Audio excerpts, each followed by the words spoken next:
Magandang araw.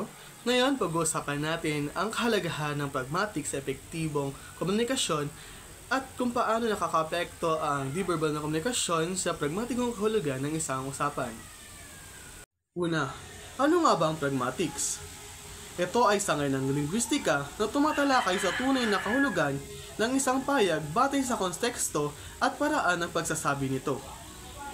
Ate, number 1 fan kita. Totoo yun, no? So, matagal na kitang sinusuportahan, matagal na kitang pina-follow. Maraming salamat na notice mo na ako ngayon. Maraming salamat talaga. Marika Edzan, oo. I love you talaga at tuloy kitang susuportahan dahil naniniwala ko sa adhikain mo dito. Marika Edzan. Thank you. I'm your number 1 fan. Makikita natin dito na hindi lang salita ang batayan ng kahulugan. Mahalaga rin ang tono ng boses, ekspresyon ng muka at sitwasyon para maunawaan ang tunay na ibig sabihin. Kaya, bakit mahalaga ang pragmatic sa epektibong pakikipagkomunikasyon? Dahil ito ang nagpapalinaw sa tunay na intensyon ng sinabi natin.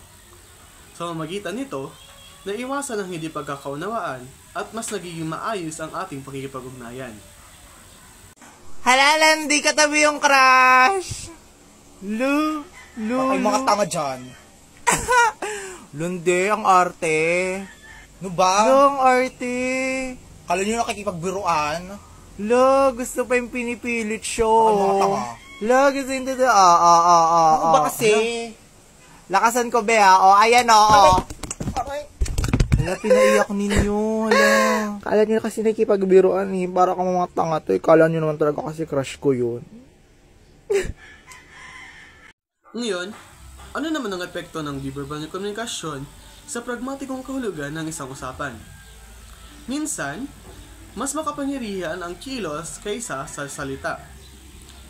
Ang kilos, tono, at ekspresyon ay nagbibigay ng mas malinaw na kahulugan kaysa sa sinasabing salita. Halimbawa, sa video ngayon napanood, ang kanyang ekspresyon at tono ng kanyang pagsasalita ay mas nagbibigay linaw kaysa sa kanyang sinabi. Sa madaling sabi, ang pragmatics ay susi sa epektibong pagkikipagkomunikasyon. Mahalaga rin ang di-verbal na komunikasyon dahil ito ang nagbibigay lalim sa ating usapan.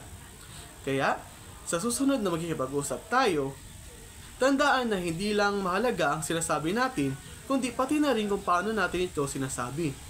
Huwag rin kalimutang unawain hindi lang ang salita, kundi pati na rin ang di-verbal na aspeto ng komunikasyon. Hanggang sa muli!